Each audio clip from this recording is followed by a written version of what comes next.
Хай. Дөнгөж 3 км гүйгээд. Би нэг 3 өдрийн өмнө 14 км гүйгээд тэгсэн чи яг энэ гойны араар амар хөндөртэй өвчин ороод тэгээ энэ сонголт маань айгу муу исэн юм билээ.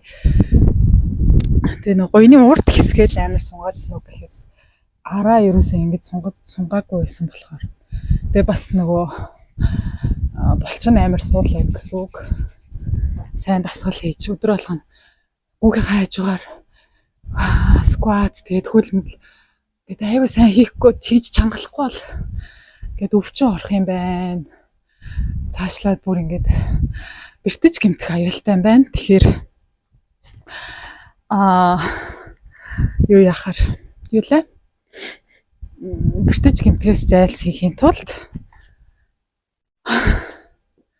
маш сайн сонголтоо ээж дасгалуудаа ээж хэвших хэрэгтэй юм байна. Тэгээд сая дөнгөж яг 3 км гүйлээ нэг 20 хүрхгүй минутын хугацаанд гүйсэн байна.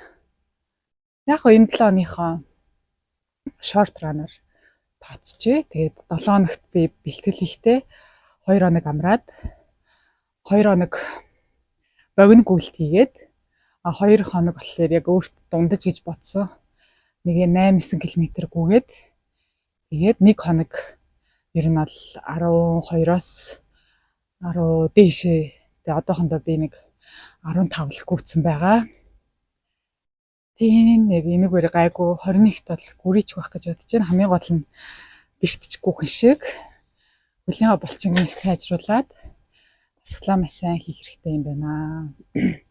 Бисээ энэний өмнө болохоор 3 сараас эхлээд нөгөө жимний гүйлтийн зам дээр гүгээд дасгалаа хийжсэн бохгүй. Тэгээд гүйж дуусчаад аягүй сайн сонголтоо хийгээд араас нь хөл хийгээд жимнийхаа төхөөрөмжүүд дээр амар сайн ажиллаад тэгээ яваадсан болохоор гүйсний дараа бол ямар нэгэн хүндүүр орсон мэдрэмж байхгүй, өвдөлт байхгүй.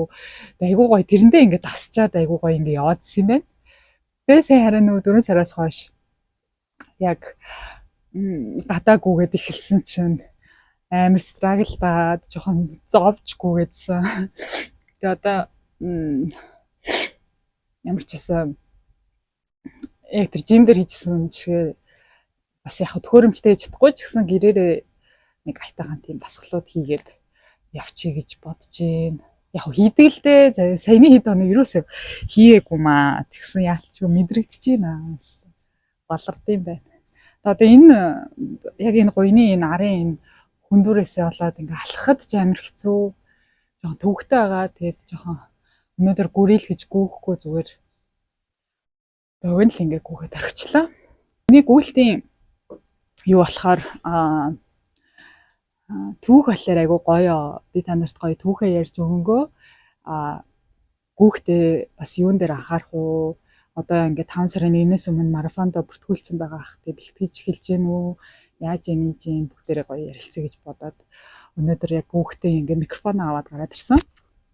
За би болохоор 2016 оноос эхлээд 16 онд нэг 2 дахь хүүхдээ төрүүлчихэд тэгээд яг 17 онд хавар алхаад ер нь л нэлээд хичээн нэмсэн. Тэгэл яг гэрээсээ дасгал хийгээд хөөхөн буурсан байсан ч гэсэн жин дахиад хасмаар санагдаад тэгээд яг хавар 4 сар болоход ээлзээд ингээд гарч гүйж эхэлжсэн. Тэгэхэд бол надад энэ цэцэрлэг төрөлнг нэг бүтэн тойрно гэдэг бүр яа үнэхээр хэцүү байсан. Бүр амар зовж тойрдог байсан. Зүгээр л баг алхдаг байсан гэхэд болсон дөө. Тэгээд нэг жоохон гүйж агаал амар хурдан ядраал тэгэл дахиад буцаал алхаал ингээл явдаг байсан. Гэхдээ яг тэрнээс бол ер нь эхлэлтэй. Тэгээ ерөнхийдөө ингээд хүүхд харах боломжтой хүн байх юм бол дулаахан өдрүүдэд гараал ингээд гүүх аим сонирхолтой. Тэгээ одоо ингээд бодоод ахаар тэр яг нөгөө нэг 2 орх хүүхдтэйсэн болохоор зүгээр л яг нэг өөртөө зориулж байгаа цаг хугацаагаа ингээд гарч гүйж аваад ингээд олж авч байгаа юм шиг те. Зөвхөн тэр гүйж байгаа цаг хугацаанд зөвхөн надад зориулж байгаа тийм цаг хугацаа байсан юм байна лээ гэдгийг би одоо л ойлгож байгаа байхгүй түүнээс тухайн үед нэг 24 5-тай одоо ингээд бод хорж байгаа л охин байсан. Тиймэрхүү me time гэдэг ойлголт ч байхгүй зүгээр л сайхан тэгж явж байгаа нь өөрөө үнэхээр аз жаргалтай байдаг гэсэн болохоор би гүйлтэд ер нь ингээд дуртай болж эхэлсэн баг. Тийм ч амар тууштай бас яваг л дээ. Тэгээд би чинь тухайн үед чинь сурдаг байсан. Хажуугаар нь сургуулаа дуусгачаад тэгэл ерөнхийдөө 100 мөн хүүхдүүдээ хөдөөмөд аваа гарчдаг байсан болохоор ингээд нэг өөртөө шалтгаалаад ерөнхийдөө нэг тухайн үед гүөхээ зогсооцсон. Тэгээд ер нь араас нь ковид гарсан. Тэгээд ковид дуусны дараа яг 22 оноос хойш бас буцаж ер нь гүйж эхэлсэн. Тэгээд энэ бүх хугацаанд ер нь Герман дандаа энэ цэцэрлэг түрээлэнтэй ойрхон одоо Аз болж ингээд ойрхон байж таараадсан учраас ер нь ийшээ цэцэрлэг түрээлэн рүү гараад гүхэд их төхөм амар байдаг байсан. Тэгээ хамгийн эхлээд 23 онд анх марафонд оролцож гисэн. Анх орохдоо яг зүгээр 5 км-ээр л бүртгүүлчихийгээл тэгэл нэг дөнгөж арай ч нөгөө цэцэрлэг түрээлэнгээ нэг тойрох гэж зовдөг байсан юм чинь тэгээд гүрийж яхад яг 5 км-ээр дуусгаж ийсэн. Тийм тэгэл тэрний араас бол ер нь за би ингээд 5-ыг ч дуусгахад аюу хэцүү юм хэцүү байгаа юм чинь ер нь жоохон бэлтгэл хийж эхлэе гэж бодоод тэгээд тэрнээс хойш ер нь гайгүй бэлтгэл хийгээд дараа жил нь сайхан бэлтэж байгаад ер нь 10 км-т оръё. Тэгээд өөртөө зорилго тавиад өөрөө ингээ орж үзье тэгээд орчихсон. Тэгээд 10 км-т гүйчээд 21 руу яалтчгүй бүр үнэхээр зүтгэж чадахгүй байсан. Амар халгаад 10 км-ээ бас арайчуу дуусгах байгаа юм чи яаж 20 дуусгах юм бэ гэл 21-ийг дуусгах юм бэ өстой надад булгацсан дав байна гэж аяг хөтөж боддог байсан. Тэгээд би өмнө нь болохоор 20 биш 10 км-ийг нэг цаг 8 минутанд илүү дуусгачихсан. Тэгээд за яхаа дараа дахиад 25 онд 10-т ороод цагаал багсах ч дөө гэж бодчихсон. Яг хажуугаар нь би өөрөө угаасаа нэг юм зүрхний онштой л доо. Тэгээд нөгөө гүйж болох үгүйгээ ч мэдгүй ингээ яваадсан. Тэгээд Аз олж харин манай эмч маань намайг кардио сайн байна. Чи гүйж болно гэхээр нь баярлаад. Тэгээд за 21 одоо ихтүүлж зүрх мөрхөө савлуулад явах уу гэж бодоод тэгээд 10-таа дахиж гүйгээд өөрийнхөө цагаа бол амжилттайгаар дээшлүүлж чадсан. Тийм тэгэл энд одоо ингээл гүйж байгаа хүмүүсийг харахаар бүр үнэхээр бахархмаар гүйж байгаа ч гэлтгүй зүгээр ингээд алхаад өөрийнхөө эрүүл мэндэд анхаарад өдөр алга ингээл гоё салхинд агаарт те хөдөлгөөн хийгээд алхах ч гэсэн өөрөө айгүй сайн хөдөлгөөн болдог. Тэгээ энэ хүмүүс бүгд ингээд нэг гоёч одоо юм бодоод ингээд чихвч зүвцээ ингээд холыг хараад ингээд алхаа явдаг байхгүй те. Тэгэл амир хөөрхөн яг бүгдээрээ дотроо ингээд бясалгаал явдаг бах таа гэж яг тэгж бодогдчтэй. Тийм тэгэл миний одоо тэр гүйлтийн зорилгууд маань ч тэр эхлээл зөвхөн турах гэж гүйж агаад дараа нь ингээд амир стрессгээрээ ингээд гарч гүйгээл уур бухимдал тайлагдаад тэгэл дараа нь олонгууд өөртөө зорилго тавиал. За би энэ зорилгод ингээ хүрчээ. Өнөөдөр ядаж тэдэн километр гүйчээ гээл. Яг тэрэндээ ингээд гүйгээд зорилготой хүрчингүүт бас амар юм тухайн тийм жижигэн ч гэсэн айгу хөөрхөн тийм ялсан мэдрэмж аваад идэв юм лээ. Тэгээд яг тэр мэдрэмжинд хүмүүс айгу дуртай байдаг болохоор ингээд дахин гүйгээд байх юм дуртай байдаг гэж надад тийм санагддаг. Тэгээд сүүлдээ би бол яг утгаараа бяцлах гэж гүйдэг болсон. Тэгээд одоо түрүү жилийнхаа 10 км гүйлтэндээ бэлтгэж явахдаа нэг өдөр зүгээр л юм бодоол ингээл гүгэлсэн чинь би өөрөө сүүлдээ ингээ биендээ анхаарахаа болоод бодол маань ингээд шал өөр тишээ ингээ очсон. Тэгээ ингээд амар тийм гоё бяцлаглалын төлөвт ороод 10 км гүйгээд дуусгацсан байсан. Тэгээ тэр нь зүгээр марафонд орохоос өмнөх зүгээр бэлтгэлийн үеэр тэгээл дуусгацсан юм. Тэгэл би яг ямар гоё юм бэ ингээ гүйх чинь ийм гоё амар амгалан. Тэгээд ийм гоё бас ингээд бяцлагж болт юм биш үү гэл нэг тийм мэдрэмж аваад тэгэл одоо бол бүр гүйлтэнд бүр улам донцсон. Одоо яг тэр мэдрэмжийг авах нь өөрт маань айгүй гоё байдаг. Тэг ингээд мэдээж амьдралдаа сар асуудал зөндөө тохиолдож байгаа. Тэгээд тэр болгон дээр мэдээж яг бодлоо цэгцлэхийн тулд тэг ингээд ийм амар замбрааг байгаа бодлуудаа цэгцлэхийн тулд сайхан гараал гүйцэдэг болсон. Тэр маань ер нь бол гоё амьдралын юм гоё дадал хөвшил болж байна. За тэгээд одоо яг анхаарах зүйлүүд маань юу гэхээр хэрэг гадаа гүөх юм бол гоё цагаагаараа айгу сайн гоё харж гүгээрээ. Тэгээд хамгийн тохиромжтой цаг бол мэдээж өглөө эрт байдаг. Тэгээд өглөө эрт тийм ч халуун болоогүй. Тэгээд яг гүэхэд халууцахгүй яг нэг юм гоё тохиромжтой цагаагаар идэг. Мэдээж хувцас айгу сайн тааруулах хэрэгтэй. Нэг нэмгэн гарлаа гэдээ бас бодох хэрэггүй санагддаг. Ягаад тэгэхээр гүэхээр угаасаа амар халууцдаг болохоор. Тийм тэгээ жоохон яг цагаараа харж байгаа л тэгээ өглөөгөр бол тийм ч амар салхитай бас биш байдаг. Бас яг цагаагаарынхаа салхийг ингээд хараарай. Тэгээд 12-оос ч юм 12 км цагийн хурдтай юм салхи нь яг тийм одоо хурд заасан байдаг. Тэр хурдаас 12-оос ер нь дээшээ байвал нэлээд салхитай болж байна гэж бодох хэрэгтэй. Тэгээ би ер нь тэр 12 дотроо ч юм уу байх юм бол за арай гайгүй байна. Иймэрхүү салхинд бол гүйж чадна гэж боддог. Тэгээд бүр 20 морь гарах юм бол бүр салхилаад яг ингээ өөдөөс ингээд салхилаад амар хэцүү. Одоо бүр гүүхээсээ исэн амар стресстэй хэлдэг. Юу нөгөө төвлөрч мөвлөрөх цаашаа бүр нөгөө салхитайгаа тэмцэлцээр агаад яг хөө бүр амар чаленж дуртай хүн байж болно. Тэгээд тийм хүн байх юм бол салхийг таахгүй гүйж чадна гэвэл мэдээж гүйж болно. Өдрийн яг ид халуунд бас айгүй хэцүү байдаг. Тийм болохоор өдөр би гүүх айгүй дурггүй. Өглөө эрт тийм үү?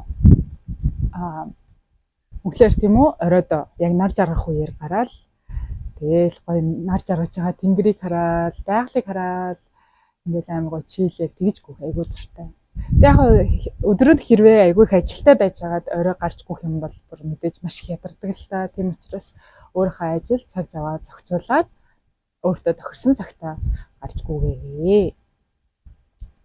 За тэгээ хоёрдугаарт бол саяны хэлсэнчлэн дасгал хөдөлгөөн хөлийн одоо булчин шөрөмсөө ингээд халаах те ямар нэгэн халаалтгүйгээр шууд гараад ингээд гүйж болохгүй. Тэгээд бас гүйж дуусныхаа дараа айгуу гоё ингээд халсан байгаа булчин шөрөмсөн дээрээ ингээд гоё сонголт хийх юм бол маш өөр нөлөөтэй байдаг. Тэгээд одоо гүүгч нь өөрөө одоо нөгөө хүний биеийн бүх булчин ингээд хөдөлгөж идэг, ажилуулж идэг. Учираас одоо турхад ч гэсэн маш нөлөөтэй. Тийм учраас одоо өөрийнхөө жингээ багасгая гэж хүсэж байгаа хүмүүс байх юм бол гоё юм үнгүү жим байгаад гараад ингээд зүгээр л эхлээд үзээрэй.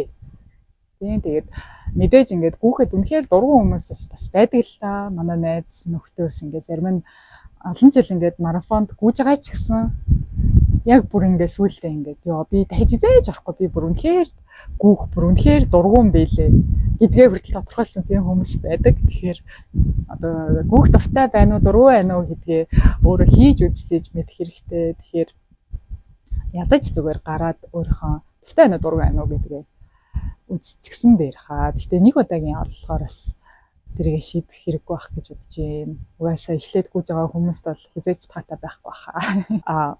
3-р долонгууд амьсгал. Амьсгал бүр үнэхээр амар чухал юм байна. Одоо шууд гүйж эхлэхдээ огцом хурд ерөөсөө авч болохгүй. Одоо бусад хүмүүсийг дагаад айгу хурдтай ингээд чиний биений темп чинь ингээд таараагүй байхад шууд хурд аваад ингээд гүйж болохгүй гэх юм бол шууд таны ингээд зүрхний ачаал чинь нэмэгдээд маш их амьсгаадаад шууд ядраад бүр дахиж гүмээргүй санагдах бүр яг тийм мэдрэмж авна. Тийм болохоор зүгээр айгүй гоё багаар ингээд гүйж эхлээд өөрийнхөө биенийхээ темпэнд яаж таарч ийн гэдгийг ингээд олоод яг тэр хэм темпэндээ ингэж тааруулж айгүй сайн ингэж гүйж эхлэх хэрэгтэй. Яг тэр темпээрээ болоод ингээ 1 км ч юм уу тэрийгэ бариад ингээ гүйчих юм бол араас нь одоо тэн дээр хурдаа нэмэхэд бол асуудалгүй болох байхгүй юу? Тийм бишээр шууд хурдтай эхлэх юм бол дараа нь ингээд холын зайг бол ерөөсөө хандл хийж одоо зохицуулж болж чадахгүй. Тийм учраас хурд бол ерөөсөө хамаатай биш. Таны биений одоо биеийн байдал тий биеийн темп, биеинд тохирох нөхцөл байдал чинь чухал учраас өөрийнхөө биендээ тааруулжгүй хэрэгтэй. Одоо нөгөө амьсгалаа авахдаа бас яг зөв авах хэрэгтэй. Амаараа хит их бас амьсгал аваад хахаар ам айгу хурдан хатаад амьсгаадаад ингээд тагтарчих гад байдаг юм. Миний хувьд бол тийм байдаг. Зарим хүмүүс яг хуу ам гэдэг яг ингээ амаараа аваад амаараа гаргадаг чаддаг хүмүүс байдаг юм байлээ. Гэхдээ яг өөртөө нь юу тохирч юм те тэрийг айгуу сайн олох хэрэгтэй. Хамраараа аваад амаараа гаргаад эсвэл хамраараа аваад хамраараа гаргах ч юм. Тэгээ яг бүр ингээ гүйлтийн амьсгалууд гэсэн тийм зөв амьсгалууд гэсэн одоо амьсгалууд байгаа хэрэг хайгаад үзэх юм бол тэгээ яг би яг одоо харж агаад өөртөө тохирохоор нь ингээд сая сүүл 14 км гүгтээ анзаарсан чинь яг ингээл 2 хамраараа аваад 2 амаараа гаргаад ингээ амьсгалаа бас бүрэн гаргах нь айгүй чухал. Яг тэгээд темптэй нэг темпээ яг тэгээ бариад гүйтсэн чинь айгүй удаан ингээ хэмнэлтэй айгүй сайн тэгж явж чадсан. Тэгэл яг ингээл гэл ингээл гүйцсэн гэсэн үг юм. Яг ингээ гүйж явахдаа ингээд 1 2 хөл гаргалаа гэдэг яг 1 2 дээрээ ингээл амьсгаагаа аваад гаргахтаа ингээл гаргаал яг тэгээ өөрийнхөө гүйлтнийхээ хэмнэлд амьсгалынхаа хэмнэлийг тааруулаад яг ингээ гүйч юм бол айгүй гоё жигд бөгөөд нэг темперээ холын зайд гүйх боломжтой. Тийм болохоор яг гүйж авах үедээ ямар амьсгаа авах уу гэдэг дээрээ бас анхаарад гүгээрээ. Тэгээ одоо сануулгах юм нь юу гэхээр салфетик авч яваарэ. Гадаа гүхээр угаасаа ингээд уушиг онгоогоод ингээд айгүй их нусаа нэгихтэй шүсээ хаях тийм хэрэгцээ айгүй их гараад эхэлдэг.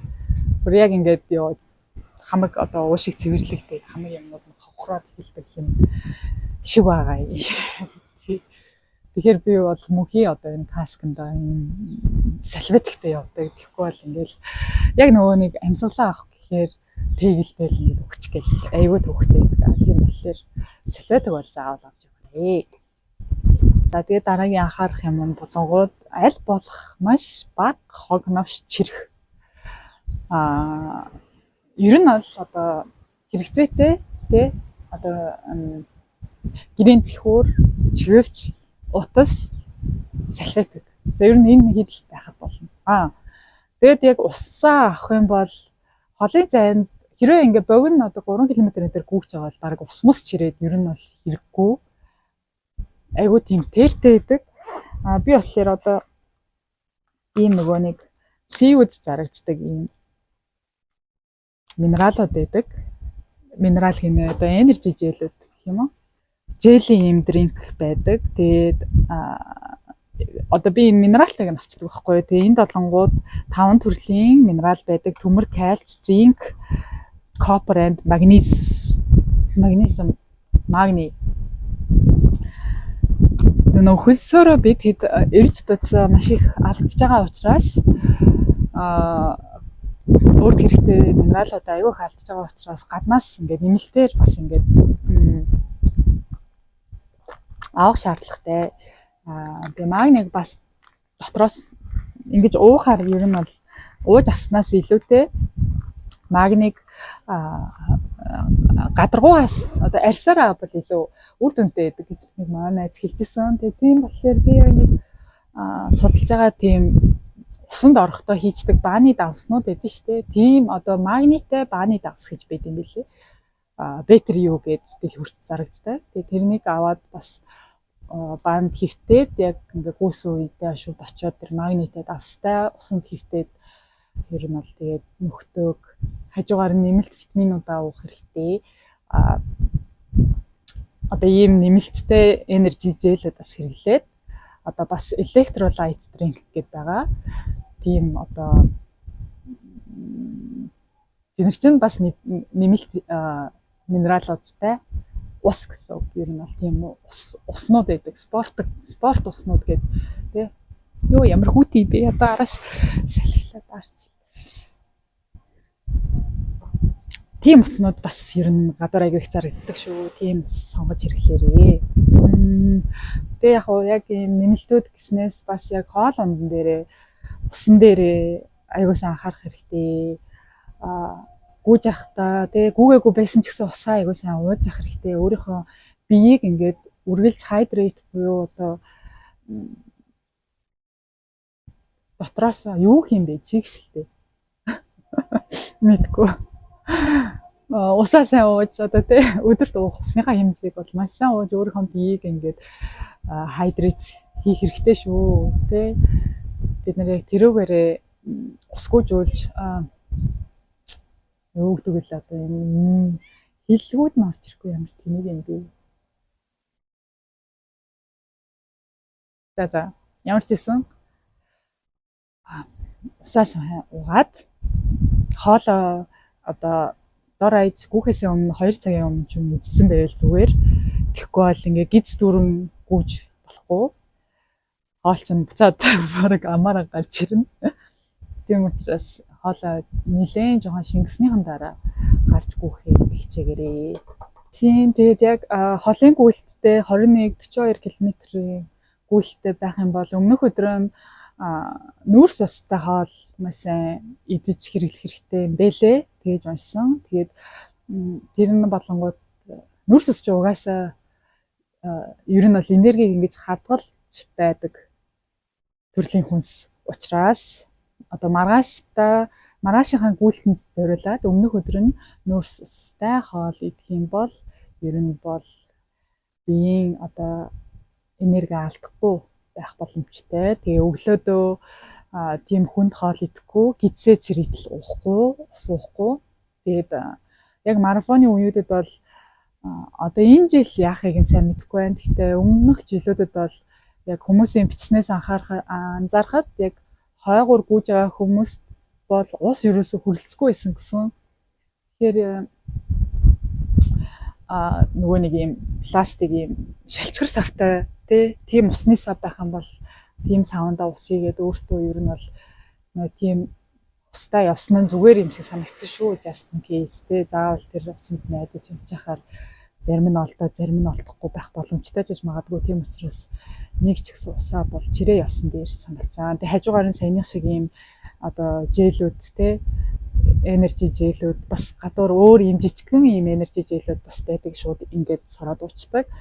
Тиймэрхүү бас энержи жээлүүд ч юм уу тиймэрхүү нэмэлтүүдийг өөрсдөө бас нэмээд сонирхож болно. Би нэр гутал хувцс энэ төр айгуу чухал шүү дээ. Тэгээ пүүзас айгуу чухал.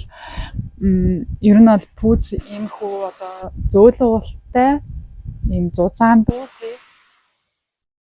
иймэрхүү пүүз айгуу гүүхэд айгуу тухтай байдаг. Тэгээ угаасаа раны шүүс гэл зөндөө байгаа л та өөрсдөө хайж агаад өмсөж үзэж агаад чүчүүд жоохон том арьс мартай яг тулгаж бол аваад дэмий санагдсан. 4 жил би яг энэ пүүзэн дээр одоо хөлийн хумсаа дутуу авснаас болоод миний одоо хөлийн хорооны эрхийн хорооны хумс маань шууд хөхрөлт үүсээд тулцсан. 4 жилийн марафоны шууд дараахан тэгээд тэр хөхрөлт маань одоо л бараг ургаж дуусч байгаа. Гутал бас ингээд нөгөө хөлөнд ирэх ачааллыг аягүй сайн бууруулж өгч чаддаг учраас аягүй чухал байдаг. Тийм болохоор гутлаа маш сайн зөв сонгох хэрэгтэй. Тэгээ шинэ одоо шинэ авсан гутлаа өмсөөд нэг ганц хоёр бэлтгэл бол заавал хийцэн байх хэрэгтэй шүү. Түүнээс яг марафоны өдөр шууд ингээд шинээр нь гаргаж ирээд туршаад өмсөж үзэхгүй байхыг зөвлөе.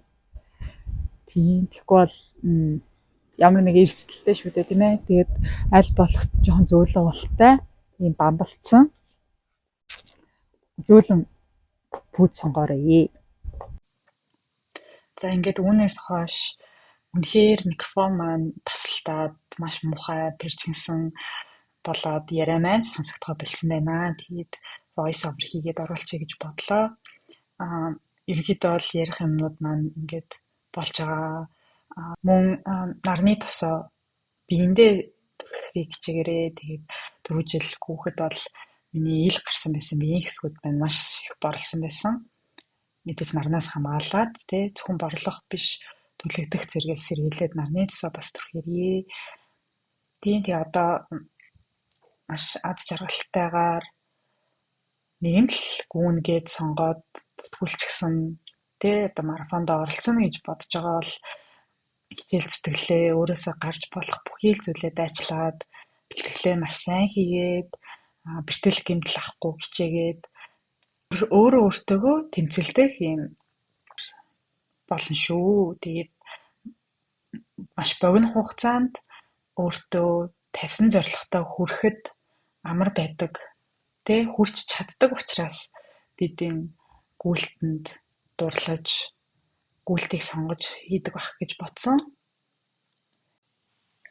Мөн мэдээж өргөдүүлсэн зүйлүүд маш их байгаад байх. Тийм учраас манайхаа өөрсдөө гүйж үзчихэж л гүн шүү дээ, тийм ээ. Тэгэхээр эхлүүлээд үзээрэй. Стресс, бухимдал тайлах, толгой тарих сэргээх одоо гүүх хөдөлгөөн хийсний дараа хүний допамин ингээ маш ихээр ялгарч идэг учраас аз жаргалын гормон ингээд маш ихээр ялгарч идэг учраас сэтгэл санааг маш сайхан өргөж өгч чаддаг бас тийм давуу талтай байдаг шүү. Тийм учраас манайхаа бүгдээрээ эхлүүлээд нэг үзээрэй. Та бүхний чадна гэдэгт бүгдэнд итгэж гин. Өөртөө бас итгээрэй. Энэ бүхэн тийм дааж давшгүй даваа бол биш шүү. За амжилт хүсье. Марафонд идэвхтэй оролцоод заавал марафон гэлтгүй гоё бяцлаглалынхаа төлөв бол одоо шилжиж үзээд хөдөлгөөнөөр ингэж орох боломжтой байна гэд өмнөх бичлэгэн дээр ярьжсэнчлэн заавал гүхгүй яг өөрийнхөө хийж буй зүйлдээ 100% анхаарлаа хандуулаад төвлөрөлтэй байх юм бол бяцлаглалын төлөвт хизээч хамаагүй шилжиж орох боломжтой байдаг шүү. Тэгээ нэг хэвшмэл зүйл ерөөсөө баригдахгүй байхыг хичээгээрэй. Bye bye.